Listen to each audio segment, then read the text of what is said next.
Damos comienzo a un nuevo comentario bíblico expositivo. Servidores de Dios. Quien te habla es Manuel Cornejo. En esta ocasión estaré compartiendo la epístola de Judas, capítulo 1 y versículo 9, donde dice: Pero cuando el arcángel Miguel contendía con el diablo, disputando con él por el cuerpo de Moisés, no se atrevió a proferir juicio de maldición contra él, sino que dijo: El Señor te reprenda. Nótese que frente a la arrogancia de los falsos maestros que ellos despreciaban y además se atrevían a hablar mal de los ángeles, Judas pone el ejemplo del arcángel Miguel en relación con Satanás. Se refirió al discurso o disputa que Satanás tuvo con Miguel sobre el cuerpo de Moisés. Pero note que nada se dice de esto en toda la Escritura más que en este lugar, ya que algunos piensan que esta referencia se ha tomado del libro apócrifo, la Asunción de Moisés.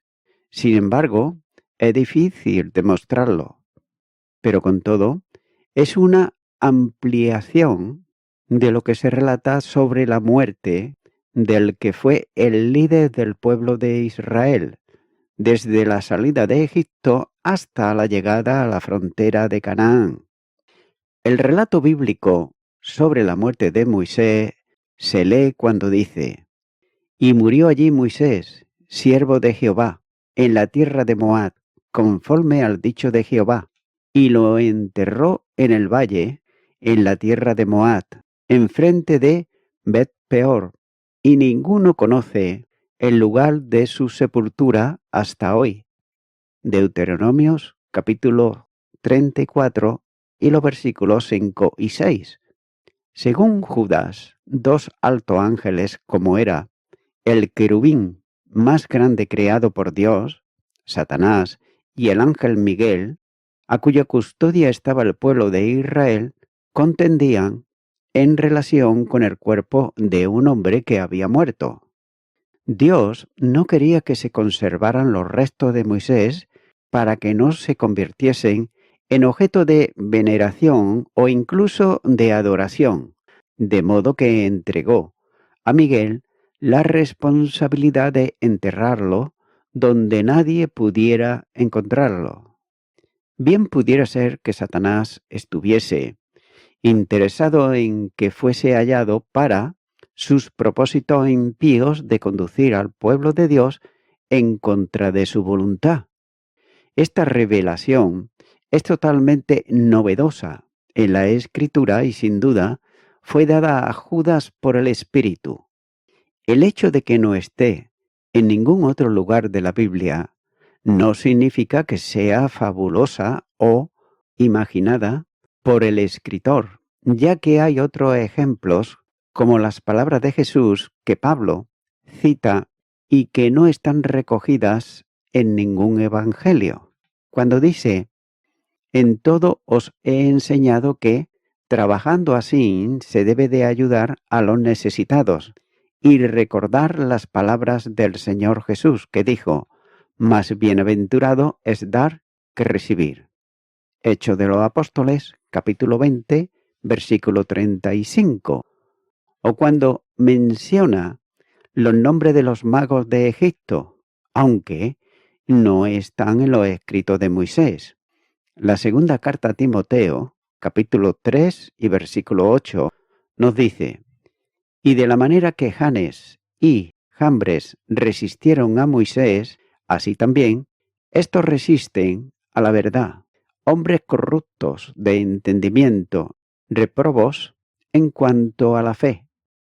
En forma semejante, Santiago dice que el profeta Elías oró para detener la lluvia durante 3 años y medio, pero no está tampoco registrado en ningún relato de la vida de Elías.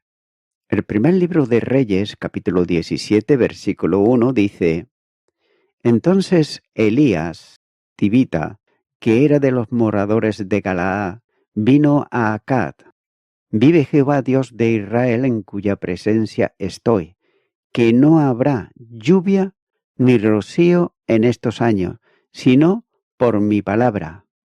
El hecho real es que Satanás se proponía hacer fracasar el propósito de Dios en relación con el cuerpo muerto de Moisés. ¿Acaso quería desviar la atención de los israelitas de la adoración al único Dios, orientándolos hacia los restos de quien había sido su líder indiscutible durante los últimos 40 años? Y nótese que este engaño ha sido practicado por Satanás a lo largo de la historia de la Iglesia, con la veneración de reliquias tomadas de cuerpos muertos de mártires, trozos de tela de sus vestidos, el sudario que pretende ser la mortaja inicial del cuerpo de Jesús, también los trozos de la cruz, etcétera, etcétera. Y todo ello con tal de desviar al hombre de la atención al Creador para ponerla en la criatura. Algunos sugieren que Moisés fue traspuesto luego de su muerte, por lo que no es posible para el hombre encontrar su sepultura. Con todo, no habiendo revelación sobre este asunto, no dejan de ser meras especulaciones con mayor o menor consistencia. Y nótese que lo que Judas pretende es controlar la actitud de los falsos maestros irrespetuosos contra los ángeles, con la forma en el trato entre dos ángeles, aunque uno de ellos caído en el pecado no fue humanamente hablando digno de consideración. Judas revela que Miguel utilizó la escritura para zanjar la contienda con Satanás. Sin usar palabra de juicio contra él, le dijo: Jehová te reprenda. Y es la misma expresión que Jehová, en relación con el intercesor del pueblo de Israel, que es Jesús, dijo a Satanás en relación con el sumo sacerdote Josué: Jehová te reprenda, oh Satanás, Jehová que ha escogido a Jerusalén, te reprenda. ¿No es este un tizón arrebatado del incendio? Zacarías, capítulo 3, versículo 2. Nótese cómo Miguel remite la causa contra Satanás a Dios, sin usar de maldición contra él, mientras que los falsos maestros usan palabras impropias y desprecian la dignidad de los ángeles. Estos falsos maestros en el tiempo actual tienen cierta propensión en insultar a los demonios. Estos hablan despectivamente de asuntos sagrados. El apóstol Pablo habla de estos espíritus cuando dice: porque no tenemos lucha contra sangre y carne, sino contra principados, contra potestades, contra los gobernadores de las tinieblas de este siglo, contra huestes espirituales de maldad en las regiones celestes. Efesios capítulo 6, versículo 12. Ahora bien, no sabemos por el texto bíblico en qué consistía el hablar mal de las potestades superiores, pero eso es lo de menos. El hecho importante es que lo hacían. Todos los demonios han sido derrotados por Cristo en la cruz. Por tanto, son un ejército vencido, y lo único que se pide al creyente es que resista sus ataques desde la posición de victoria en que ha sido colocado en Cristo. Hoy en día, muchos de estos arrogantes, ellos se atreven a desafiar a los demonios, generando en el auditorio manifestaciones ofensivas, como por ejemplo el ruido de pies pisándolos, maldiciéndolos en el nombre de Jesús, atacándolos cuando ya están atados por Cristo. Por tanto, son irrespetuosos porque son arrogantes y falsos maestros. Continuar con el versículo 10. donde dice: pero estos blasfeman de cuantas cosas no conocen, y en las que por naturaleza conocen, se corrompen como animales irracionales. Aquí Judá está destacando la ignorancia de quienes se consideran maestros, pero que sin embargo hablan mal de las cosas que no conocen. Por el contexto inmediato debe de considerarse que su desconocimiento es especialmente sobre los ángeles, de quienes hablan mal y no respetan. Del mismo modo, la primera bestia, el anticristo, movido por el mismo que impulsa a los falsos maestros, que es Satanás, habla mal de los que moran en el cielo. Apocalipsis capítulo 13, versículo 6. Estos son indoctos, aunque se hacen pasar por maestros. Sin embargo, ellos ignoran las cosas de las que hablan, por eso se permiten la licencia de hablar mal de ellas. Nada más perjudicial que un necio, que se considera sabio. De ahí que la boca del necio es calamidad cercana. Proverbios capítulo 10, versículo 14. Y lo es porque desconocen aquello de que hablan. Se cumplen en ellos las palabras del sabio, cuando dice: la boca de los necios hablará sandeces. Proverbios capítulo 15, versículo 2. Y no hay peor tragedia que la erudición de quien ignora aquello de que habla. Estos han rechazado la verdad de la Escritura, se apartaron de ella para enseñar herejías destructoras. Segunda carta de Pedro, capítulo 2 y versículo 1. Y para que los lectores perciban el sentido de la afirmación, los compara con animales irracionales, que reconocen las cosas en las que viven por el mero instinto animal.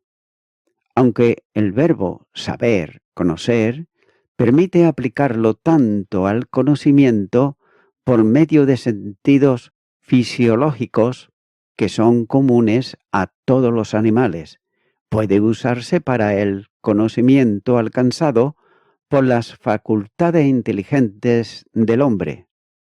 Pero en el caso concreto de los falsos maestros, su conocimiento es simplemente por vía de instinto, semejante a la experiencia de los animales irracionales.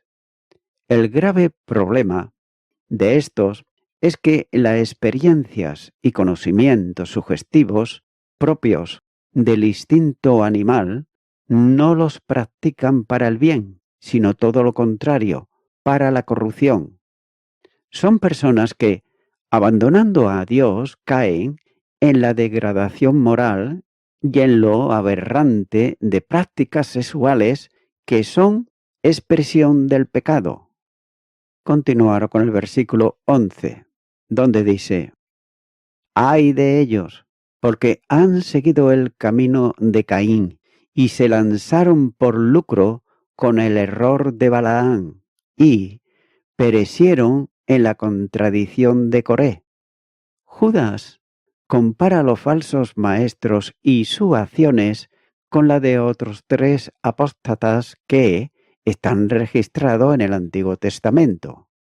Y lo hace mediante un ay, que puesto al inicio del texto es compartido con los ejemplos que menciona. El lamento de Judas es muy semejante a los ayes que Jesús dirigió a los líderes religiosos de su tiempo. En el Evangelio de Mateo, capítulo 23, versículos 13 al 16. Pero también los profirieron los profetas contra la situación de personas, como por ejemplo en Isaías capítulo 3, versículo 9 y versículo 11. También en Jeremías capítulo 22, versículo 13 y Zacarías capítulo 11, versículo 17. El ay del escritor surge a causa de la condenación que espera a los apóstatas de los que está escribiendo. Y note que la primera comparación es con Caín, afirmando que los falsos maestros están en ese mismo camino. Son aparentemente tres personajes que no están ligados más que por actos concretos, que no son idénticos entre ellos, pero que causan un final semejante. Nótese que Caín se presenta en Génesis como trayendo una ofrenda vegetal a Dios, en Génesis capítulo 4 y versículo 3. Aparentemente el sacrificio de Caín no fue aceptado según piensan algunos, porque ya conocía qué tipo de sacrificio con derramamiento de sangre debía traer ante Dios. Sin embargo, en la ley se regulan las ofrendas vegetales que Dios mismo establece. Pero lo destacable en el pasaje bíblico sobre la aceptación del sacrificio de cada uno de los hermanos es la condición del corazón, cuando dice: y miró Jehová con agrado a Abel y a su ofrenda, pero no miró con agrado a Caín y la ofrenda suya. Génesis capítulo 4 y los versículos 4 y 5. Pudiera ser que Caín hubiese tratado de presentar una ofrenda conforme a su pensamiento, pero no conforme a Dios. Sin embargo, son especulaciones, ya que el texto bíblico guarda silencio de la causa en sí, afirmándose en la persona que no era grata a Dios. Por tanto, el sacrificio ofrecido por Caín tampoco lo era. La característica esencial en Caín es que era celoso, por cuanto se ensañó en gran manera y decayó su semblante. Génesis capítulo 4, versículo 5, la segunda parte. El texto bíblico pone a Caín como una persona endurecida ante la reprobación divina, como señala Génesis capítulo 4 y los versículos 6 y 7. El pecado lo controlaba de tal modo que se convirtió en el primer asesino de la historia humana, matando a su hermano. Génesis capítulo 4 versículo 8. También se aprecia que era un hombre irreverente delante de Dios, como lo demuestra la respuesta que dio cuando el Señor le preguntó por su hermano en Génesis capítulo 4 y versículo 9. El juicio divino cayó sobre él, como señala el capítulo 4 y los versículos 11 y 12. Y Judas pone a Caín como ejemplo de lo que son los falsos maestros en los que se aprecia una total falta de espiritualidad, de respeto por Dios y de afecto por los hermanos.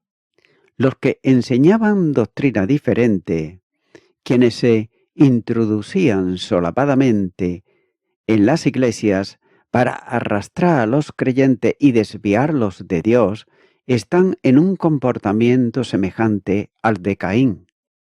Antes, Judas hizo notar que están destinados a condenación. Versículo 4. Por tanto, como Caín no se libró del juicio divino, así tampoco estos engañadores escaparán de la justicia de Dios por los males que hicieron.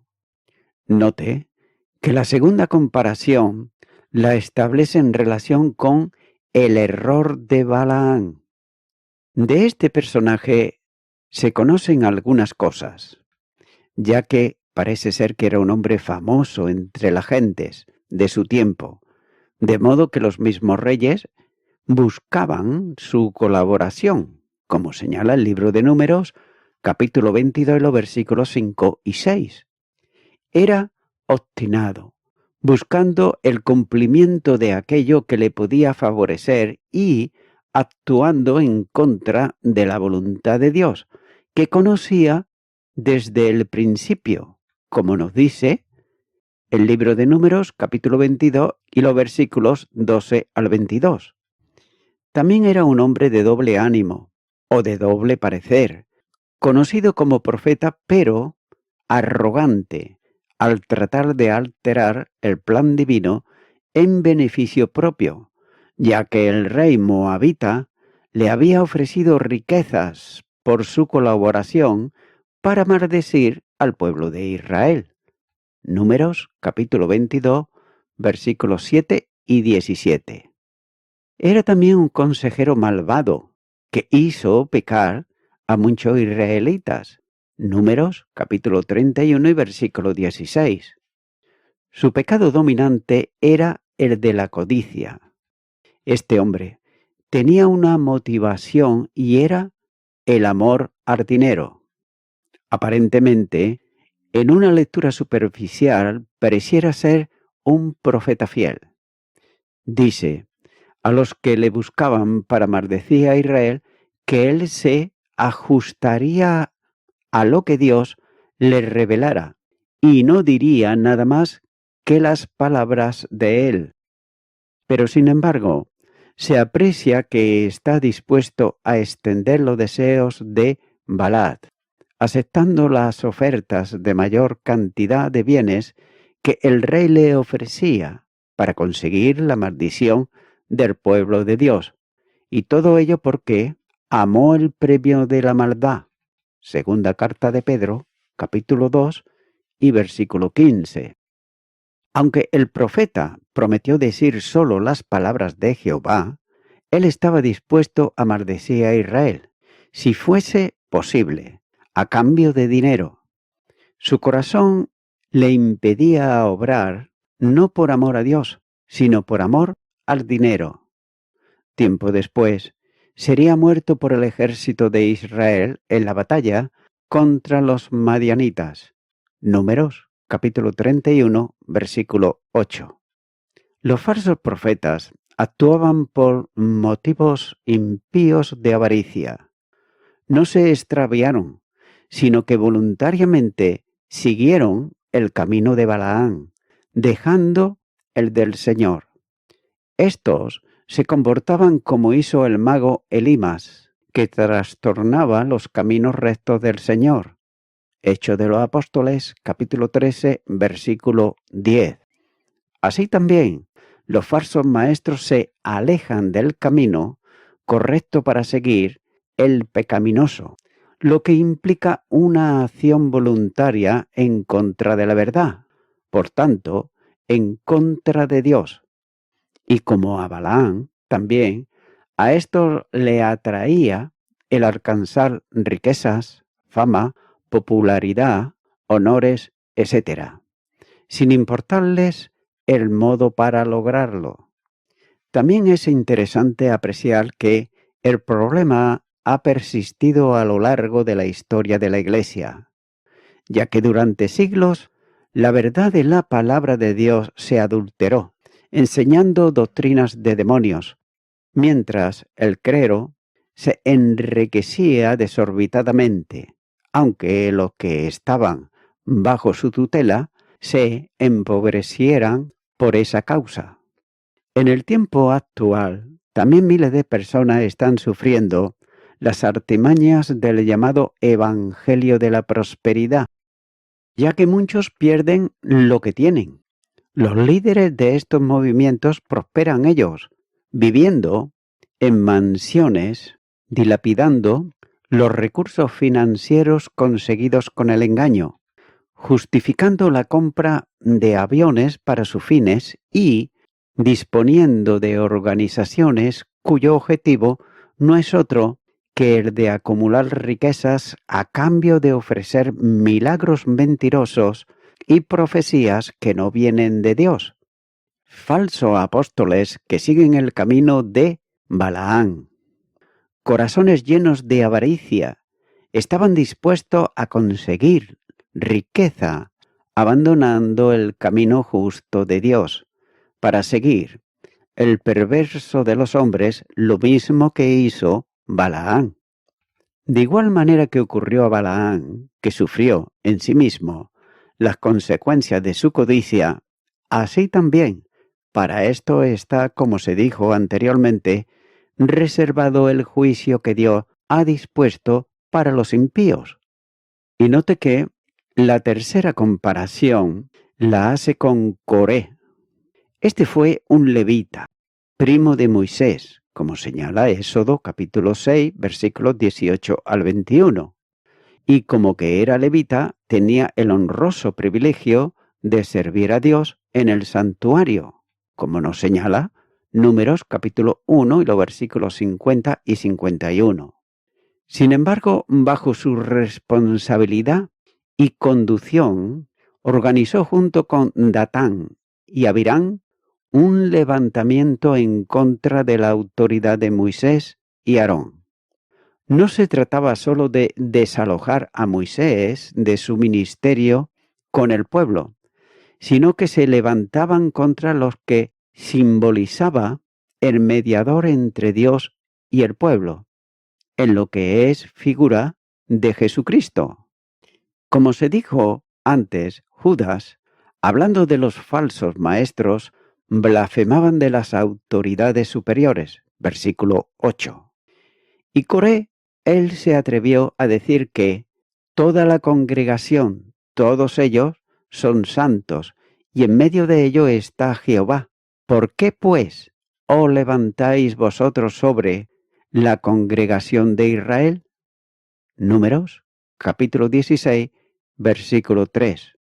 Los rebeldes, ellos procuraban el prescindir del mediador establecido por Dios para llegar hasta él, en este caso, Moisés. Los falsos maestros son comparables con Coré, puesto que niegan a Dios, el único soberano, y a nuestro Señor Jesucristo. Versículo 4. La crisis producida por Coré tuvo un final en el que Dios actuó en juicio contra los rebeldes cuando se abrió la tierra, que estaba debajo de ellos, abrió la tierra su boca y los tragó a ellos, a sus casas, a todos los hombres de Coré y a todos sus bienes. Y ellos, con todo lo que tenían, descendieron vivos al Seol, y los cubrió la tierra, y perecieron de en medio de la congregación. Números, capítulo 16, y los versículos 31 al 33. De igual manera, el juicio está dispuesto contra los falsos maestros, que voluntariamente ellos desprecian la autoridad divina y desobedecen abiertamente a cuanto estableció en su santa palabra. Y voy concluyendo con esto. Amigo y amiga oyente, aquí tenemos entonces a tres personas y podemos notar que aquello que el apóstata tiene es lo mismo que tenían estos tres en el Antiguo Testamento, ya que Caín no creía que uno necesitaba ir a Dios por medio de la fe y necesitara un sacrificio de sangre porque el hombre es un pecador, ya que él pensaba sencillamente que uno debía tener la religión y que eso era todo. Y el apóstata aprueba algo así también. Por otro lado, el error de Balaam era que un Dios santo debe castigar el pecado, y por lo tanto Dios tenía que castigar a Israel, y que los pecadores no podían ser perdonados. Y esto, es decir, los apóstatas, cometen la misma equivocación, ya que ellos dicen, ¿cómo puede el sacrificio de Cristo salvar a cualquier persona? Y es que, mi amigo o mi amiga oyente, cuando una persona viene creyendo sinceramente por la fe en el sacrificio de Cristo que Él llevó a cabo en la cruz del Calvario y confiesa a Jesucristo como su Salvador, esa persona es salva. Y esto no lo hace ninguna iglesia, no lo hace ningún hombre, lo hizo ya Jesucristo y está dispuesto para todo aquel que viene a Él en arrepentimiento. Es por ello que, mi amigo, mi amiga, ¿por qué no oramos ahora? Repite conmigo esta oración que voy a hacer y di: Señor Jesucristo, no quiero ser una persona rebelde a tu palabra como hasta ahora lo he sido. Por ello vengo ante ti en arrepentimiento, pidiéndote perdón por todos mis pecados y todos mis delitos. Me arrepiento de todos ellos. Te recibo en mi corazón como mi único Salvador y te doy a ti muchas gracias por el sacrificio que ya hiciste por mí en la cruz del Calvario. En tu nombre, amén.